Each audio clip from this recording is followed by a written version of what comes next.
अक्षय ये बताइए, नौकरी लग गई, करियर बन गया, उसके बाद धन आना शुरू हो जाता है, फिर क्या होता है बताइए?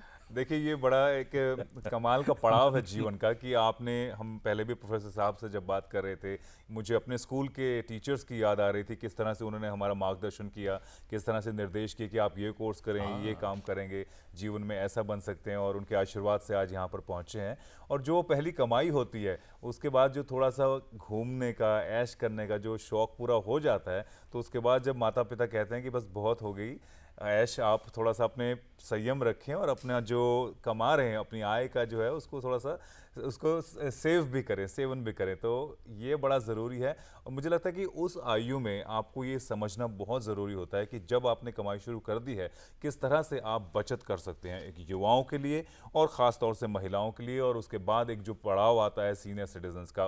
और इसी पहलू पर बात करने के लिए हमारे साथ आज हैं सीए डॉक्टर अनुज गोयल। स्वागत है आपका। आप सेंट्रल काउंसिल मेंबर के मेंबर हैं, आप institute of chartered accountants of India में। आपका बहुत बहुत स्वागत है गोयल साहब। और बहुत अहम पहलू पे हम आपसे बात करने वाले हैं। संजीव और मैं इस बारे में बात ही कर रहे थे कि कमाना तो आसान है शायद, लेकिन कमाई को बचाना वो बहुत मुश्किल है। और मेरा ख्याल है कि दूरदर्शन के माध्यम से आज जिस तरह के आपसे हमें टिप्स मिलेंगे, सभी दर्शक अपने घर में टीवीज़ के साथ बिल्कुल ग्लूड होंगे। Sanjeev, isn't it? एब्सोल्युटली। और बिना वक्त गंवाए हुए, क्योंकि अनुज जी साथ हैं, तुरंत सवाल करते हैं। अनुज जी, सबसे पहले तो हमें यही बताइए कि पहले तो लोगों को ये लगता है कि जो मैं कमाता हूँ, मैं इतना ज़्यादा नहीं कमाता, मैं बचाऊँ कहाँ से, इन्वेस्टमेंट तो उसके बाद की बात हो गई, नंबर वन। तो क्या जो भी कमाता है, कुछ भी कमाता हो, क्या उसको अपनी कमाई का, इनकम का प्रबंधन यानी मैनेजमेंट ज़रूरी है? संजीव सर, मुझे लगता है बहुत अच्छा आपने टॉपिक चुना है। कमाना जितना महत्वपूर्ण है, उससे बहुत बहुत बहुत ज़्यादा महत्वपूर्ण है कि कैसे उसकी सेविंग कर सकते हैं और सेविंग करने के बाद उसका इन्वेस्टमेंट कर सकते हैं। क्योंकि आप कितना भी कमा लें, अगर आप उसको सेव नहीं कर रहे हैं, उसको इन्वेस्ट नहीं कर रहे हैं, तो फिर आप अपने परिवार के लिए, अपने फ्यूचर के लिए, मुझे लगता है कुछ भी प्लानिंग नहीं कर रहे हैं। तो मैं आज के सभी युवाओं को ये संदेश ज़रूर देना चाहूँगा कि जितना आपको इनकम जनरेट करना ज़रूरी है, उतना ही ज़रूरी है, उससे भी बहुत ज़्यादा ज़रूरी है उसको सेव करना है, उसको इन्वेस्ट करना है। जी, ये बेहद ज़रूरी चीज़ है। तो पहले तो आप हमें ये समझाइए, युवाओं की दृष्टि से ही बात कर लेते हैं, फिर महिलाओं और सीनियर सिटीजन्स की बात करेंगे। वो ये कि युवा जब कमाने लगते हैं, तो जैसा अक्षय ने भी शुरू में बात कही कि पहली कमाई आई या कुछ दिन तो उनको लगता है कि अब हम कमाने लगे हैं, तो उनके ख्वाब होते हैं, उनको सैर करना है, कहीं खाना है, कुछ खरीदना है, कपड़े जूते वगैरह वगैरह। तो इसको बैलेंस करना बड़ा मुश्किल होता है, क्योंकि ऐसे में माँ बाप अगर उनको ज़्यादा कहें तो वो कहते हैं भाई ये तो अब हम कमा रहे हैं, तो अब हम आपसे तो नहीं मांग रहे।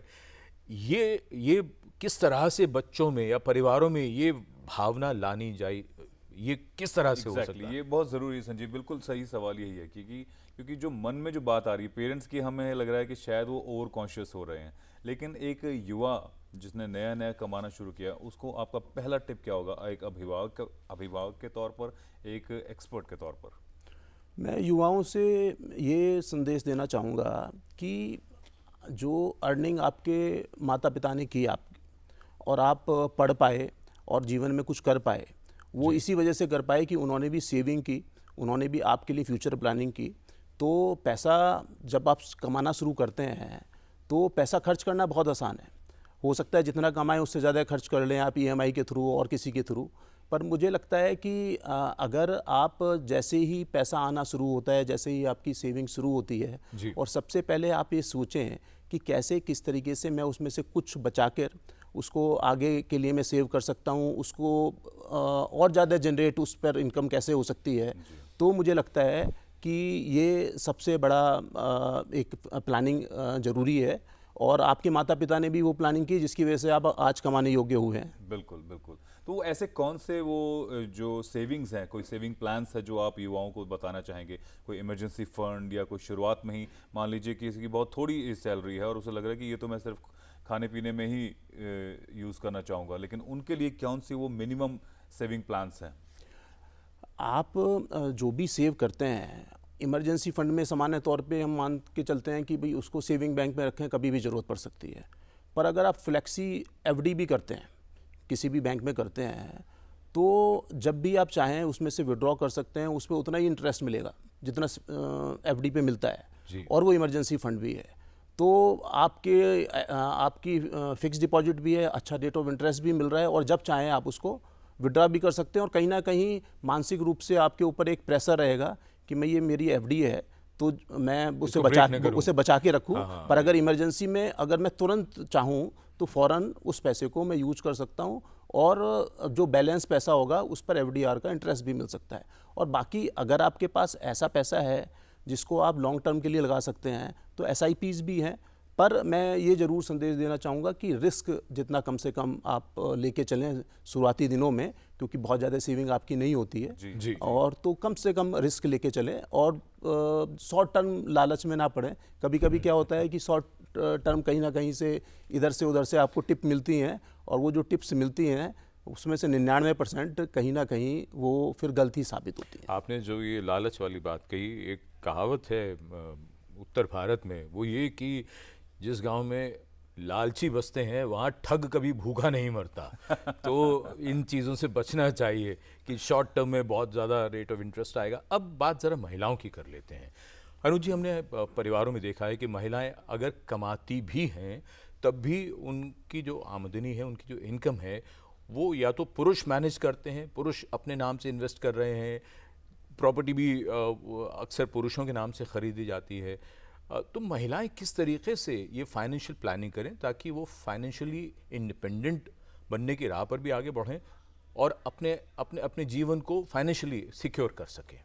मुझे लगता है महिलाओं के लिए तो बहुत ज़्यादा ज़रूरी है कि कैसे उनके नाम से इन्वेस्टमेंट हो, उनके नाम से प्रॉपर्टीज़ हो, और जब वो खुद कमा रही हों तो उनको अपने माता पिता से, अपने पुरुष साथी से कहीं ना कहीं एक बार बातें करनी चाहिए, इंटरेक्शन करना चाहिए, और कोशिश करके अपने नाम से इन्वेस्टमेंट होना चाहिए, अपने नाम से प्रॉपर्टी होनी चाहिए। और मुझे सरकार ने भी बड़े इंसेंटिव दिए हैं। अगर आप किसी महिला के नाम से कोई प्रॉपर्टी परचेज होती है तो उस पर रजिस्ट्री चार्जेस कम है, तो उस तरीके से भी आप कन्विंस कर सकते हैं कि भाई वो पैसा कम लगेगा रजिस्ट्री कराने में, तो मेरे नाम से। तो मुझे लगता है कि अगर हम नारी को सशक्त करना चाहते हैं, मैं पुरुषों से भी निवेदन करूंगा कि आप तो के लिए तो बहुत राह हो सकती हैं, पर नारी के लिए ये बहुत ज़रूरी है उसकी सुरक्षा के लिए, जीवन की आगे कहीं भी कोई भी अनसर्टेनिटी के लिए, कि उनके नाम से ज़रूर इन्वेस्टमेंट भी होना चाहिए। और अगर पैसा ज़्यादा है तो आपके पास प्रॉपर्टी भी लेडीज़ के नाम से जरूर होनी चाहिए। डॉक्टर साहब, पार्टिंग वेज में अगर हमने बात सभी की कर ली, सीनियर सिटीजन्स क्योंकि उनकी आमदनी संजीव समय के साथ कम होती रहती है, उनके लिए एक ब्रीफली प्लान। सीनियर सिटीजन्स के लिए मुझे लगता है कि सबसे ज़्यादा ज़रूरी तो ये है कि कोई भी इन्वेस्टमेंट उनका रिस्क जिसमें थोड़ा सा भी ज़्यादा हो उसमें नहीं होना चाहिए, और जो उनके पास पैसा है वो पैसा खर्च ना हो और उनके पास इनकम आती रहे। तो ऐसा भी एफडीआर्स भी होती हैं कि जिसमें आपको मंथली इंटरेस्ट इनकम आती रहती है, और आपका जो मूल है, जो प्रिंसिपल अमाउंट है, वो एज इट इज़ रहता है। और उसके अलावा अगर आपके पास एक्स्ट्रा पैसा है जितना आपको रिकरिंग इनकम चाहिए, तो वो एसआईपीज़ वगैरह में भी आप इन्वेस्टमेंट कर सकते हैं। पर मैं जो सीनियर सिटीजन्स हैं उनसे ये ज़रूर रिक्वेस्ट करूँगा डीडी नेशनल के माध्यम से, आप सभी के माध्यम से, कि जो भी पैसा है आपका वो बिना रिस्क के कैसे किस तरीके से, और सरकारी योजनाएं बहुत हैं। आपको पता होगा कि अगर हम सीनियर सिटीजन्स के नाम से एफडीआर करवाते हैं तो उसमें रेट ऑफ इंटरेस्ट ज़्यादा, थोड़ा सा ज़्यादा, जी, है ना। तो हम अगर आपके बच्चे भी ये कहते हैं कि मैं अपने नाम से एफडीआर करवा लेता हूँ, तो उनको अब बताया जा सकता है कि भाई ये मेरा पैसा है, मेरे लिए ज़रूरी है, इंटरेस्ट भी ज़रूरी है। तो कहीं भी किसी भी तरीके से इस तरीके के दबाव में ना आए कि भाई मेरे बच्चे को बहुत ज़्यादा ज़रूरत है किसी बिजनेस को करने के लिए, क्योंकि फ्यूचर बहुत अनसर्टेन है और आपको आपके नाम से जो पैसा है वही काम आएगा। थैंक यू डॉक्टर अनुज, ये विषय ऐसा है कि इस पर खूब बातचीत हो सकती है, कभी और आपसे लंबी चर्चा करेंगे। आज के लिए समय इजाज़त नहीं देता। और CA doctor Anuj Goyal, central council member, institute of chartered accountants of India, बहुत धन्यवाद यहाँ आने के लिए और ये ज़रूरी टिप्स देने के लिए। बहुत बहुत धन्यवाद। Thank you ji.